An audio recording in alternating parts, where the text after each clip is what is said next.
Mis hijastros me advirtieron: no somos tu familia, así que no te metas en nuestras vidas. Así que lo hice, incluso sin pagar las facturas de servicios públicos, las llamadas al médico ni las recogidas de emergencia. Su madre pasó el siguiente mes sumida en la realidad. Me llamo Michael. Tengo 50 años. Durante 12 años viví con Carol en un tranquilo suburbio de Oregón. De esas con demasiadas camionetas. Demasiados hijos que insultaban a sus madres y vecinos que te saludaban con la cabeza pero nunca abrían la puerta. Nunca nos casamos. Un detalle que siempre parecía importarle más a ella que a mí. Así es como funciona, decía cuando insinuaba mi compromiso. No hacía falta arruinarlo con papeleo, pero yo estaba allí cada mañana, cada noche. Preparé café, calenté su coche en invierno, pagué la hipoteca aunque estaba a su nombre. Cuando falló el calentador de agua, era mi sábado. Cuando goteó el techo, era mi domingo. No solo jugaba a las casitas. Mantuve la casa en pie. Sus hijos, Justin y Trevor, aún eran pequeños cuando llegué. 13 y 15 años, lo suficientemente mayores para recordar a su padre, Randy, y lo suficientemente jóvenes para aún tener esperanza en su regreso. Se aferraban a su ausencia como si fuera una herida que pudieran mantener abierta para siempre. Randy, el hombre que enviaba tarjetas de cumpleaños con matasellos de diferentes estados, siempre tarde, a veces vacías. A veces llamaba borracho, arrastrando las palabras, disculpándose, diciendo que se estaba encontrando a sí mismo. Los chicos se sentaban con el teléfono pegado a la oreja, con los ojos como platos, como huérfanos a quienes les anunciaban que la tormenta pasaría. Luego volvía el silencio. Semanas, meses, sin seguimiento, sin padre, y aún así estaba muerto. Entré en sus vidas sin hacer ruido. No pedí títulos. No insistí en que me llamaran padrastro. No los corregí cuando me llamaban Michael. Pensé que el respeto, como la confianza, se ganaba. Así que asistí a las reuniones de padres y maestros. Firmé los formularios médicos.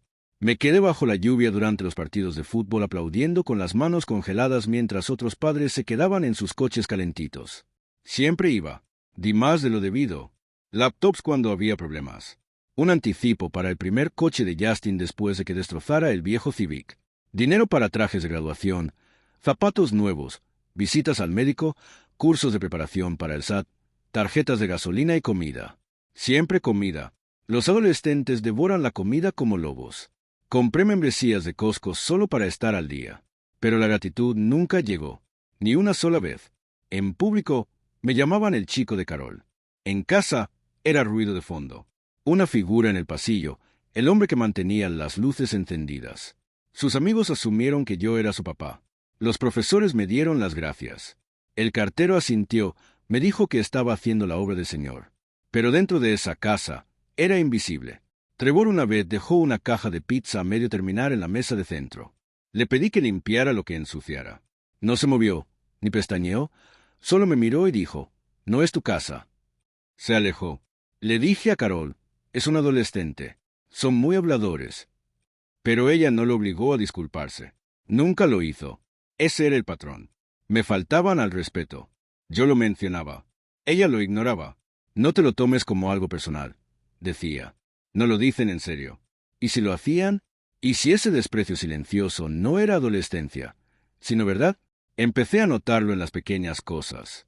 Nunca me pedían ayuda a menos que se tratara de dinero. Nunca me invitaban a conversar. Si entraba en la sala mientras veían algo, pausaban la televisión hasta que me iba. Si me sentaba a la mesa, comían rápido, desaparecían arriba. Apenas me toleraban. Pero me aferré a la esperanza, a una creencia patética de que algún día, cuando fueran mayores, verían lo que había hecho, que los sacrificios que hice significarían algo, que no abandonarlos, no desaparecer como su verdadero padre, importaría. Me repetía esa historia todas las noches. Era la única manera de dormir. Una vez, cuando Trevor estaba solicitando plaza en la universidad, necesitaba una referencia. Carol me preguntó si podía escribirlo. Redacté 2 páginas cuidadosamente, destacando su liderazgo deportivo, su enfoque académico y su perseverancia. No me dio las gracias. Después descubrí que borró mi nombre y lo envió como si Carol lo hubiera escrito. Cuando lo mencioné, dijo: «No pensé que importara. No eres de la familia». Luego salió de la habitación.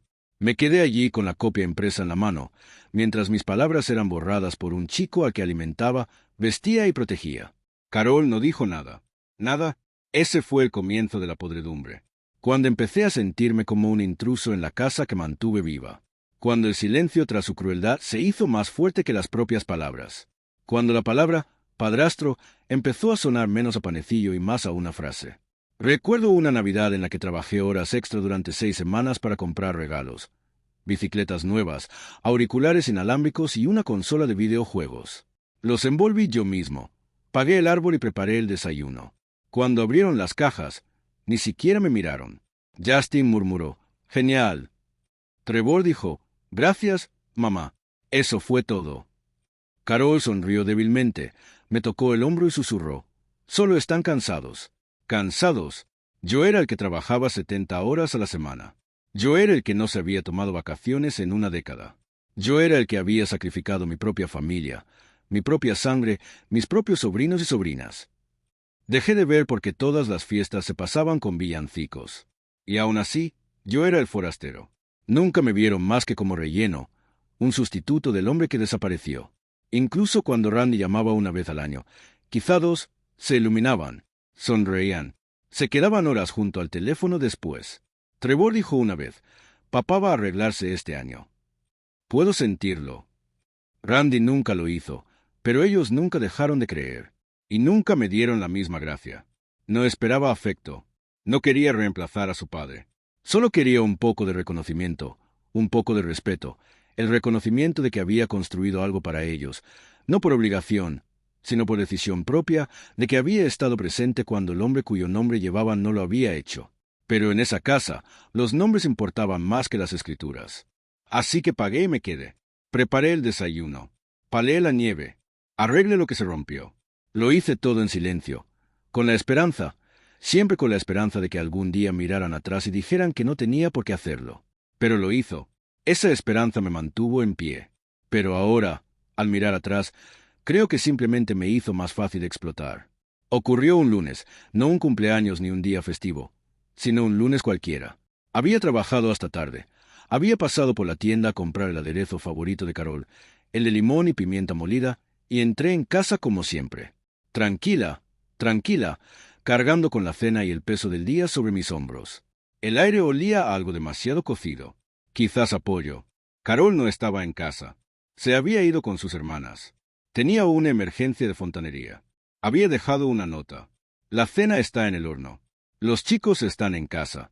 Te quiero. Recuerdo haberme quedado mirando la palabra amor. Con qué naturalidad la había escrito, como si fuera verdad.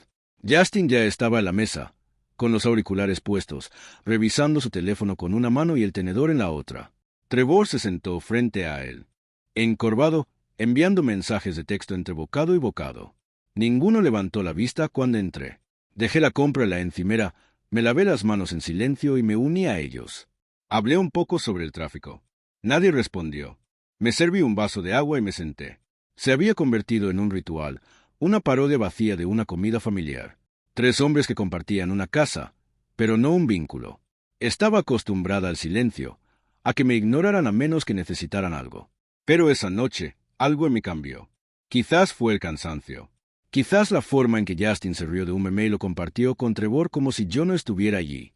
Quizás fue la forma en que vi mi propio reflejo en la ventana de la cocina. Cansado, mayor, más fantasma que hombre.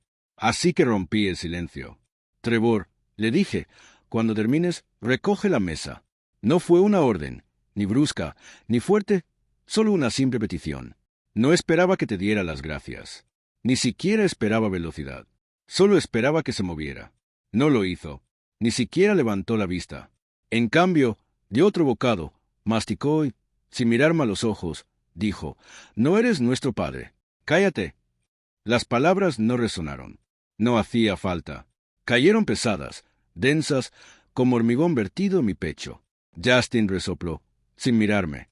«¿En serio? Solo eres un inquilino. No lo olvides». ¿Un inquilino? Eso fue lo que vieron. Un hombre que pagaba el alquiler pero no tenía derecho a hablar. Un elemento fijo de la casa, como el refrigerador o el calentador de agua, útil hasta que se volvió incómodo. No reaccioné. No tiré el plato ni levanté la voz. Ni siquiera respiré un instante. Me quedé mirando mi vaso de agua, con la condensación deslizándose por los lados como lágrimas lentas, y dejé que el momento se pudriera.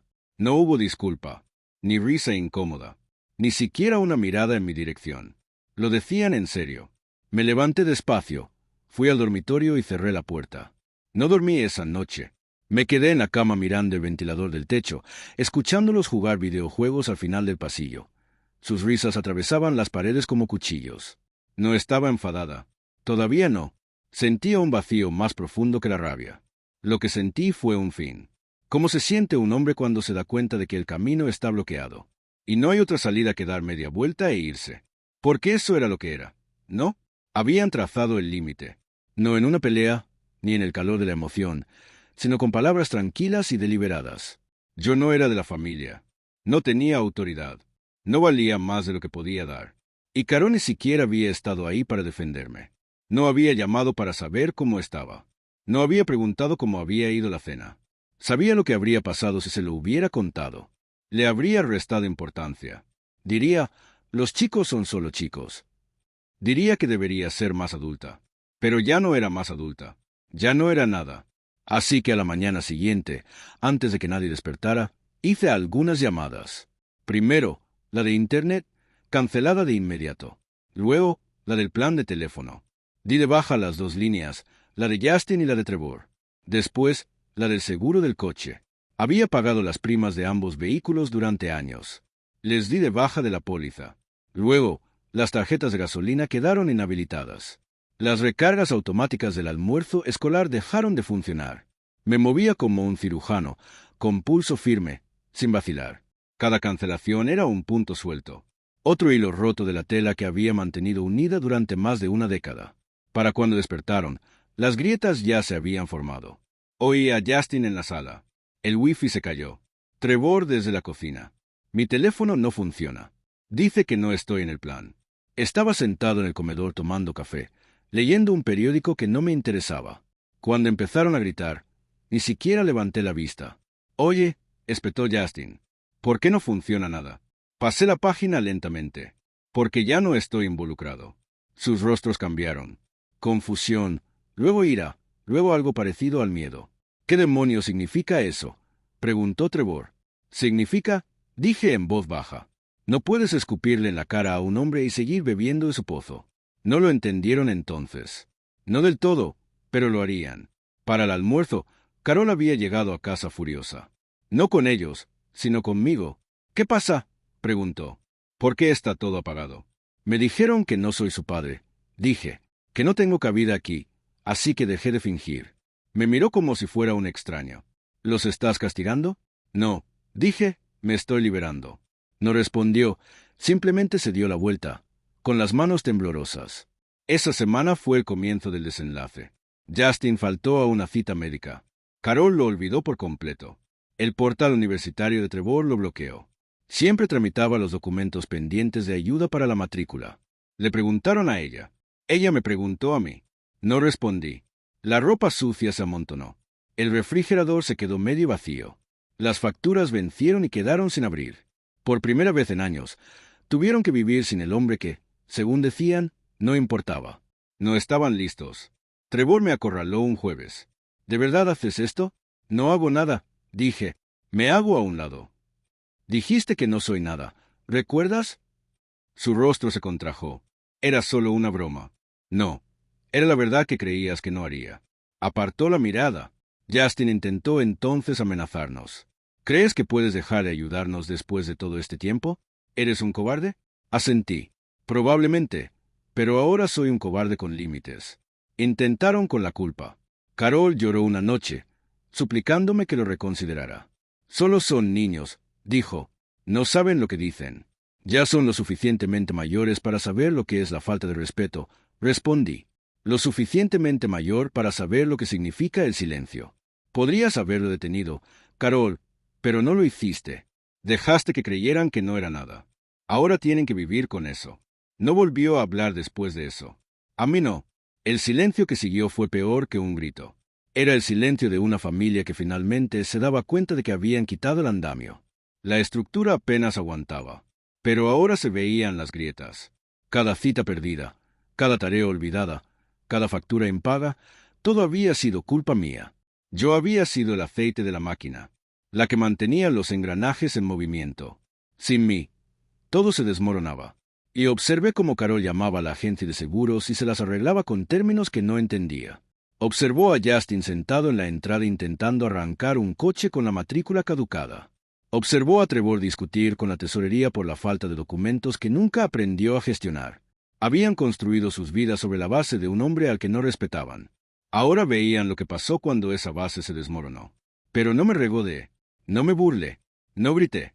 Simplemente me retiré. Porque si un hombre no es nada, realmente nada, entonces no se le puede culpar cuando desaparece. Y yo me había desvanecido en todos los sentidos menos físicamente. Seguía allí, pero no estaba presente. Comía solo, dormía en silencio, pagaba solo por mí. La nevera tenía comida mía. El tanque de gasolina tenía combustible mío. El resto era cosa suya. Me preguntaron si me iba. Dije, todavía no. Pero todos sabíamos la verdad. Ya me había ido. Empecé poco a poco, como todos los colapsos. Un solo pago atrasado, algunas llamadas confusas, un toque de pánico bajo la bravuconería.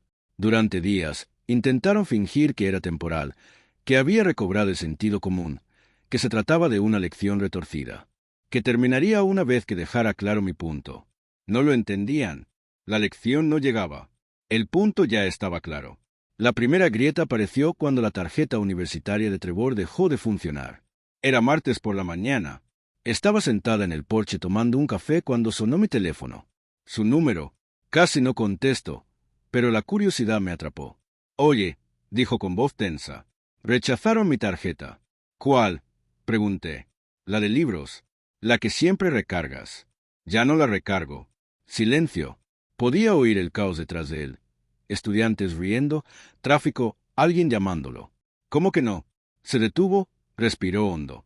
Lo necesito, Michael. Están reteniendo mis materiales hasta que pague. Entonces paga. No puedo. Está a tu nombre. Ya no. No habló. Lo imaginé allí de pie, el peso del derecho chocando contra el muro de las consecuencias por primera vez. Finalmente, susurró, esto no es justo. No, dije que no. Pero la justicia nunca fue parte del trato. Colgó sin decir nada más. Esa noche, Carol me confrontó. Tú lo humillaste. Yo no. La verdad sí. Intentó sostener mi mirada, pero su ira se transformaba en culpa. Es solo un niño. Tiene 21 años, dije. Lo suficiente para maldecirme. Lo suficiente para pagar sus propios libros. Ella no discutió, pero el silencio que siguió fue un grito en sí mismo. El siguiente golpe llegó 2 días después. El coche de Justin se averió camino al trabajo. Falló la transmisión. Durante años, yo me encargué de las reparaciones, el mantenimiento, los cambios de aceite. Él no me hizo caso. Ahora el taller lo llamó con un presupuesto de $1,200. Luego me llamó a mí. ¿En serio no vas a dejar que me encargue de esto?, dijo, entre risa y súplica. ¿Por qué no?, pregunté. Dijiste que solo soy un inquilino. Se quedó callado. Casi podía oír cómo se desmoronaba su orgullo a través del teléfono. Siempre te has encargado de esto, dijo finalmente. Yo sí, respondí. Pero eso fue cuando aún vivía con la ilusión de que importaba. Soltó una palabrota y colgó. Más tarde, lo vi en la entrada, mirando bajo el capó como un hombre que mira dentro de una tumba. Para el fin de semana, Carol también estaba desmoronándose. Estaba sentada a la mesa de la cocina rodeada de facturas que no reconocía, intentando descifrar lo que antes me había resultado natural. Electricidad, agua, internet, seguro. Cada uno era un recordatorio de cuánto había logrado con discreción. La vida que vivían había funcionado gracias a mi esfuerzo, y sin mí, se apagó y murió. Trevor llegó a casa de la universidad ese viernes. Su mirada era dura, su voz cortante. Estás disfrutando esto, ¿verdad? Viéndonos desmoronarnos. No, dije, ya no lo voy a detener. Se acercó. Eres patético. Sonreí, una sonrisa cansada vacía. Tal vez, pero soy libre. Salió furioso, dando un portazo tan fuerte que el marco se quebró. No lo seguí. Simplemente me quedé sentado en silencio después y sentí la extraña calma que sigue a una tormenta que finalmente ha apaciguado su furia. Esa noche, Carol lloró. No con ese llanto ruidoso y teatral que usaba cuando quería atención, sino con un llanto silencioso y tembloroso. Dijo, nunca pensé que llegaría a esto. La miré, La mujer que lo había visto todo en silencio, que había dejado que sus hijos me hablaran como a una extraña mientras yo les pagaba la vida. Siempre iba a llegar a esto, dije, simplemente no querías verlo. No respondió. Quizás por fin se dio cuenta de su papel. Quizás estaba demasiado cansada para seguir fingiendo. La semana siguiente llegó el gran evento de Trevor, el baile de graduación. Lo había estado planeando durante meses. Yo había pagado el smoking, la limusina y el fotógrafo el año anterior. Esta vez estaba solo, sin smoking, sin coche, sin fotos profesionales, solo un traje prestado 2 tallas más grande y una novia con un vestido que le prestó su hermana mayor. El evento se celebró en la cafetería del colegio bajo luces parpadeantes y una pancarta descolgada que decía «Una noche para recordar». Imagino que sí. Cuando llegó a casa, no dijo ni una palabra. Pasó junto a mí y fue directo a su habitación. Más tarde, oí el sonido de algo rompiéndose. Un marco, tal vez una lámpara, y luego silencio. Carol me encontró en la sala. «Podrías haber ayudado», dijo, con una voz apenas más que un susurro. «Podías haberlo hecho más fácil». «Lo hice», dije. «Durante 12 años, eso fue todo lo que hice». Sus ojos se llenaron de lágrimas. «Es solo un niño». «No», repetí en voz baja. «Es exactamente lo que lo hicimos. Alguien que cree que el amor es gratuito». Se dio la vuelta, susurrando algo que no pude oír. Tal vez fue arrepentimiento. Tal vez fue alivio. La caída de Justin vino después. Trabajaba a tiempo parcial en una imprenta, gastaba su dinero en repuestos de autos y salidas nocturnas. Siempre había contado conmigo para cubrir los gastos. Cuando llegaban las facturas y se le acababa el sueldo, se encogía de hombros y decía, «Michael, ocúpate». Pero ahora no tenía red de seguridad. Una noche llegó a casa pálido y furioso. «Le están embargando el coche», dijo. «Dejaste que caducara el seguro. Dicen que no puedo conducirlo». «No lo dejé caducar». Dije. «Quité mi nombre. Ese coche ya no es mío». «No es solo tuyo», gritó. «Tú ayudaste a comprarlo y yo ayudé a criarte. Dijiste que ambos fueron errores». Se quedó quieto y subió las escaleras furioso. El portazo de la habitación resonó por toda la casa. Me senté solo, escuchando el suave crujido de las paredes, el crujido de la madera. La casa se sentía más vacía pero más limpia, como si el aire finalmente fluyera en una habitación que llevaba mucho tiempo aislada. Más tarde esa noche, vi a Justin sentada en el porche, con la cara entre las manos. Por un momento, casi me acerqué a él. Pero el recuerdo de aquella cena, la mueca, las palabras, «no eres nuestro padre», me paralizaron. La compasión es un lujo que no puedes permitirte cuando te mantiene encadenado. A finales de ese mes, entendieron a qué me refería cuando dije que había terminado. Su mundo se había encogido. Sin wifi, sin seguro de coche, sin tarjetas de gasolina, sin mano firme para arreglar lo que se rompía. Carol estaba desesperada. Los chicos estaban furiosos, y la vida que habían dado por sentada se derrumbaba por su propio peso.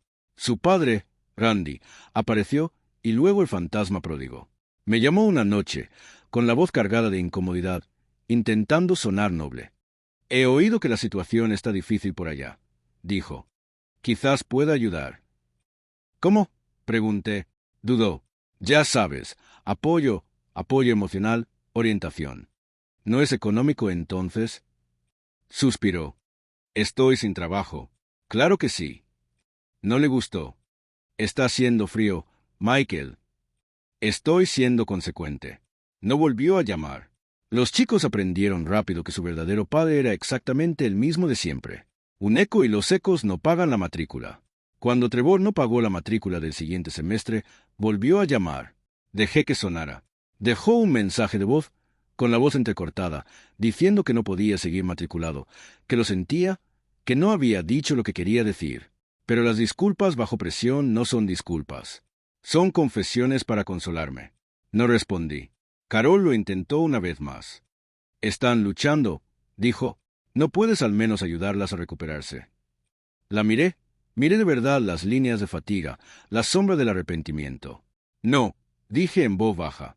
«Tienen que aprender a valerse por sí mismas sin mí». «Los estás castigando», susurró. «No», dije. «Les estoy recordando quién construyó el suelo que pisan». Empezó a llorar de nuevo, pero no me moví. Se me había acabado el consuelo. Esa noche, mientras la casa crujía a mi alrededor, caminé de habitación en habitación. La sala, La cocina, el pasillo donde aún estaban sus zapatos embarrados. Cada rincón albergaba recuerdos que ya no quería, risas que confundí con amor, gratitud que inventé en mi cabeza. La última vez que estuve en la habitación de Trevor, en su escritorio había una foto mía, de Carol y de los chicos tomada años atrás en la costa. Los rodeaba con el brazo, sus rostros medio sonrientes, entrecerrando los ojos para protegerse del sol. En aquel entonces creía que significaba algo. Ahora parecía la evidencia de un crimen. El crimen de intentar pertenecer a un lugar donde nunca fui querido. Lo recogí, lo miré fijamente un buen rato y luego lo puse boca abajo. Afuera, la noche estaba tranquila. Sin gritos, sin música, solo el suave zumbido de las farolas lejanas y la certeza de que finalmente había dejado de luchar por un lugar que nunca fue mío. Sus sueños se habían derrumbado, sí, pero también mis delirios. Y tal vez esa era la única justicia que quedaba en una casa como la nuestra. Las semanas siguientes fueron silenciosas como lo son las casas abandonadas, no pacíficas, sino vacías. El tipo de silencio que te engulle por completo. El tipo de silencio que no reconforta, solo te recuerda lo que falta. Los chicos hablaban menos. Carol se movía por la casa como un fantasma en su propia vida. El aire entre nosotros estaba denso con cosas no dichas, con todas las palabras que debería haber dicho hace años, pero nunca lo hizo. No pregunté a dónde iban durante el día. No pregunté quién pagaba qué. No me importaba si la luz seguía encendida. Ya no era mi casa. Solo ocupaba espacio hasta que descubrí cómo dejarlo atrás por completo. Cada mañana me despertaba antes del amanecer, más por costumbre que por propósito. Me preparaba el desayuno. Huevos, café solo y comía solo mientras el mundo exterior aún estaba oscuro. La mesa, que antes había estado llena de ruido y movimiento, ahora parecía una isla. Mi plato, mi taza, mi silencio. Era extraño lo rápido que se podía reducir una vida a una sola persona. También extraño lo ligero que se sentía al hacerlo. Carol intentó un rato fingir que todo volvía a la normalidad. Había puesto 2 platos en lugar de 1. Charlas triviales que flotaban en el aire como niebla. Las clases de Trevor empiezan pronto, decía. Justin ha estado buscando trabajo. Asentía, quizá murmuraba algo educado, pero nunca hacía preguntas adicionales. No quería saber. Cuanto menos sabía, más fácil era distanciarme. El amor no muere con la ira. Muere con la indiferencia, y el mío por fin estaba aprendiendo a morir. Entonces, una noche, entró en la sala con un sobre. Enviaron otro aviso, dijo con voz temblorosa. La matrícula de Trevor. Perderá su plaza si no la paga para el viernes. No levanté la vista del libro que tenía en el regazo. ¡Qué lástima! Michael, susurró. Por favor, es de tu familia. Cerré el libro lentamente, marqué la página con el pulgar y la miré a los ojos. No, Carol, es tuyo. Solo lo tomé prestado. Se estremeció como si la hubieran golpeado. No puedes dejar de preocuparte. No dejé de preocuparme, dije. Dejé de fingir que preocuparse era lo mismo que ser respetado. Durante un largo rato, se quedó allí de pie, respirando con dificultad, con la mirada vidriosa y distante. Entonces dijo algo que nunca olvidaré. Eran niños, Michael. No entendían lo que hacían. Quizás no, dije, pero tú sí. Entonces apartó la mirada, bajó al suelo, al estampado de la alfombra que había elegido años atrás. Pensé que eras más fuerte que esto. ¿Lo era? Dije. Ese es el problema. Salió de la habitación, sin decir una palabra más. Esa fue la última conversación seria que tuvimos. Una semana después, empecé a empacar silenciosamente, metódicamente, cajón por cajón. Un hombre puede dejar una vida más rápido de lo que la construyó. Es solo cuestión de logística. Empaqué solo lo mío, ropa, herramientas, algunos libros, la vieja guitarra que había acumulado polvo en un rincón. Todo lo demás se quedó. Muebles, electrodomésticos, las fotos enmarcadas que Carol insistió en conservar. Incluso después de que dejó de mirarlas, dejé las llaves en el mostrador con una nota que simplemente decía: «Ya tienes todo lo que querías». No la firmé. Ella lo sabría. La mañana que me fui, nadie estaba despierto. La casa estaba gris por el amanecer. Esa luz que hace que todo parezca más suave de lo que es. Di un último paseo por las habitaciones, la cocina, el pasillo, la sala, sin tocar nada. Las paredes me resultaban extrañas, como si pertenecieran a la memoria de alguien. Quizás siempre lo habían sido. Al salir, el aire era puro y limpio. Por primera vez en años, no sentía que le debiera nada a nadie. No era alivio. No exactamente. Más bien una liberación. Como abrir un puño que habías olvidado que estaba cerrado. Conduje hasta que la ciudad se desvaneció tras mí, hasta que la autopista se convirtió en caminos más pequeños que serpenteaban por la orilla del lago. Había visto el lugar una vez. Un modesto complejo de apartamentos. Nada del otro mundo. Solo hileras de ventanas tranquilas que reflejaban el agua. Firmé el contrato de arrendamiento en efectivo, sin hacer preguntas. El gerente me dio las llaves y en menos de una hora estaba en una habitación que era completamente mía. El apartamento olía a pintura nueva y a vacío. Sin fotografías, sin historia, solo el zumbido del refrigerador y el eco de mi propia respiración. Me senté en el suelo un buen rato, viendo cómo la luz del sol se filtraba por las paredes vacías. No lloré, no me sentí orgullosa ni rota. Simplemente, los días se convirtieron en semanas. Construí una rutina con lo que me quedaba. Trabajo, paseos junto al lago, cena sola. A veces oía risas de las unidades vecinas, de familias, parejas, niños. Y me llegaban como un sonido a través del agua. Distorsionado, distante, irreal. No les guardaba rencor. Simplemente tampoco los envidiaba. Había pasado 12 años persiguiendo ese tipo de ruido, confundiéndolo con amor. Ahora entendía lo que era. Una actuación. Todos fingiendo que la casa no se derrumba hasta que finalmente lo hace. De vez en cuando recibía mensajes. Primero de Carol. ¿Podemos hablar? Luego de los chicos. Mamá está preocupada. No puedes desaparecer así como así. Por favor, responde. Nunca respondí. ¿Qué podía decir? ¿Que por fin había seguido su consejo? ¿Que me había convertido en lo que siempre decían que era? ¿Nada? La ironía era casi poética. En el momento en que acepté su veredicto, me sentí más libre que nunca. Cambié mi número. Finalmente, cerré las cuentas bancarias antiguas y trasladé los pocos ahorros que me quedaban a una nueva. Solo a mi nombre. Por primera vez en más de una década, vi mis finanzas y me di cuenta de cuánto de mi vida había ido a parar a manos de personas que ni siquiera me miraron a los ojos al darme las gracias. El dinero tiene memoria, y la mía estaba sumida en el abandono. La última vez que vi a Carol fue en el supermercado. Habían pasado meses. Se veía más delgada, cansada, tenía más canas. Me vio cerca de la sección de frutas y verduras y se quedó paralizada. Consideré irme, pero algo dentro de mí, quizás cortesía, quizás crueldad, me hizo quedarme. Michael, dijo en voz baja. ¿Te ves bien? Asentí. Tú también. Un silencio incómodo se extendió entre nosotros. Bajó la mirada al suelo y luego a mí. Los chicos preguntan por ti. Seguro que sí. Te extrañan. Casi me río. No, Carol. Extrañan la vida por la que pagué. Se le llenaron los ojos de lágrimas, pero no me ablandé. De verdad que no tienes que pasar tanto frío, dijo. Sí, respondí. Sí, es la única manera de entrar en calor. La dejé allí de pie, entre las manzanas y las naranjas, con la lista de la compra en la mano y el rostro lleno de arrepentimiento. No miré atrás. Ahora, meses después, el lago se ha congelado. El invierno llegó temprano este año. Me siento junto a la ventana de mi pequeño apartamento, observando la tenue luz extenderse sobre el hielo. El mundo está tranquilo aquí, honesto en su quietud. A veces, cuando arrecia el viento, creo oír ecos de esa vieja casa. La risa de Trevor, la música de Justin, Carol llamándolos a cenar, pero es solo la mente jugando una mala pasada. Fantasmas de una vida que enterré sin contemplaciones. No los odio, ni siquiera les deseo mal. Espero que aprendan, sin embargo.